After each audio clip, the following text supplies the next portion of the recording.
Good morning. I'm going to be reading chapter 31 of The Mighty Miss Malone, which is titled Jimmy's World on page 266. The next morning I was dreaming about Father. He was in a beautiful suit and tie and was standing in my doorway back in Gary. I'd never seen Father in a suit. "Deza," he said, "are you going to let a gorgeous day like today get away from you?" "Oh, Father, you're not going to believe it. I found Jim." I jerked awake, and I looked at the door. It was Jimmy. He did look a lot like Father, just smaller. "Get dressed. We're going out. I got a surprise for you, but you gotta hurry." I rubbed my eyes. "Jimmy, where are we going?" "I'll look all raggedy next to you." "You look fine, but if you want, I'll go put on some walking round clothes." I remember what he said when I wore my blue gingham dress. "Nah, Jimmy, you are the one sure enough sharp scrap of calico in that suit." "Deza, that's something you only say to girls, but thanks anyway." I got dressed and cleaned up, and we started down the stairs. The white man who took all the money that people put in Jimmy's hat was sitting on a couch. Jim, great show, outstanding." "Thank you, Mr. Maxwell." And who's the beautiful young lady?" "This is my sister, Deza." Delighted. "Does she sing too?" "Deza do not need to sing. She's gonna go to college." "Good for you, girlie." I was happy Jimmy pulled me by the elbow out of the front door. "Who is he, Jimmy?"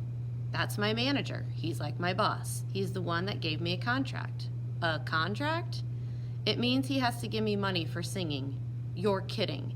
That money people put in your hat last night was for you?" "Nah, that's the tip money. He takes it and divides it up with me and him in the band.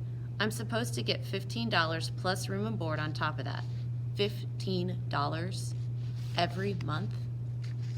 Jimmy had us turn at the corner. "Nah, Deza, every week." We walked out on a huge busy street called Woodward Avenue. So many people in Detroit knew Jimmy. Near every person we passed stopped to speak. One old man said, "When y'all going back to Chicago, Jim?" "About 2 weeks, I expect, Mr. Pierce." "I needed to take a message to my brother, if you don't mind." "No problem, write it down, though. You know I ain't got the best memory." "See you in a bit, Jim." 3 very tall, breathtaking women wearing gorgeous hats stopped us. One of them said, "What's this, Papa? You know how jealous I get. Who is she and what is she to you?"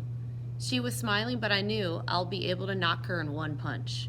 "This is my baby sis from Flint, Deza. This is Sandra and Shayla and Kendra."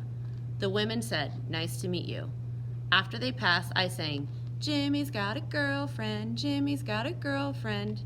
"Nah, sis, if I had one, she'd be a whole lot younger than them. Kendra's old, gotta be about 20. Even people in cars honked their horns and waved out their windows at us as we walked. "Jimmy, you're famous." "These are just folks that come to the club. When I really do get famous, people all over the world will know me, not just in Detroit." I put my arm in Jimmy's. "Well, you're the most famous person I've ever met." We stopped in front of a very, very tall building and went in through some glass doors that spun around and around. Before I could ask, Jimmy said, "They're called revolver doors, Deza." Next, we stopped in front of 3 separate metal doors that were divided in half. They didn't have one doorknob or a hinge or a lock anywhere on them. Jimmy pushed a button on the wall and I heard a whirling, clankety sound. Elevator? A bell rang and one of the doors split in half. Behind it was a lit-up closet, and a man stood on a stool in a red suit covered with 2 rows of gold buttons and a little red cap. He was behind something like a cage. He smiled out at me. "Going up?" He pulled aside the metal cage and Jimmy walked right into the closet, so I followed. "What's shaking, Jimmy?" "Not a thing, Clarence." "What's the lady?" "Who's the lady?" "My sister, Deza." The man tipped his hat at me. "Welcome, Missy. Doc's office, Jim?" He pulled the cage back in front of the door. He slid a handle to the side and the metal doors closed. I had to grab Jimmy's hand when the little room started shaking. One at a time, buttons on a board that ran from L to 26 started lighting up.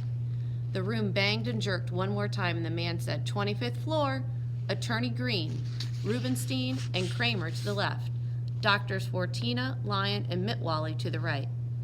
The metal doors came open. The man slid the cage aside. We were in a whole different place. "Later, Jim." "Later, Clarence." The doors closed behind us. "It's called an elevator, Deza. It's kind of scary at first. We'll use the steps down if you want." "Are you kidding me? That was a great surprise. Let's do it again." I started to push the button down by Jimmy and grab my hand. The elevator isn't the surprise, Deza. The surprise is Doc. Look. He opened his mouth wide so I could see his teeth. I couldn't believe it.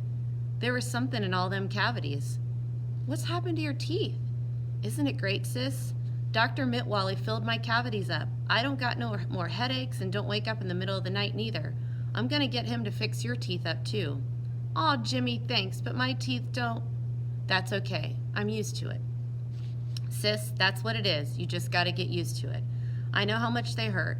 Doc says bad teeth let bad blood get in your system. He says he gets kids young as 8 years old whose mouths are so rotten he has to pull all their teeth.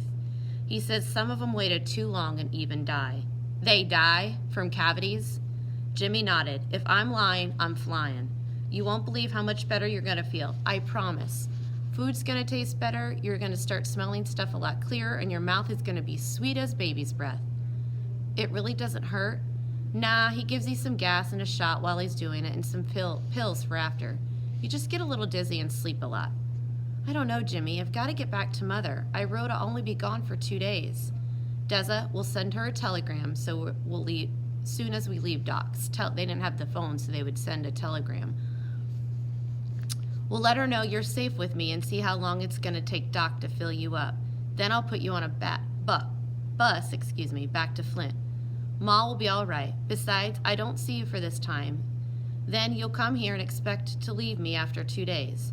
My mighty Miss Malone would never be unconsiderate. I moved my hands back and forth like they were on the steering wheel of a wheel. Jimmy laughed. Yeah. It's a manipulation mobile, but I'm not letting you go. He opened a door and walked in. I looked inside but didn't move. Trust me on this. He reached out to me. I took his hand and let him pull me inside. I only did it because something was telling me that Jimmy and the dentist weren't joshing. Anything that hurts this really bad could kill you. I only did it because of that and because I can trust my brother. Wow. How awesome. Jimmy is kind of like famous, and now he's taking Deza to the doctor because he has enough money to get her teeth fixed. A problem that she was facing. I'll see you soon.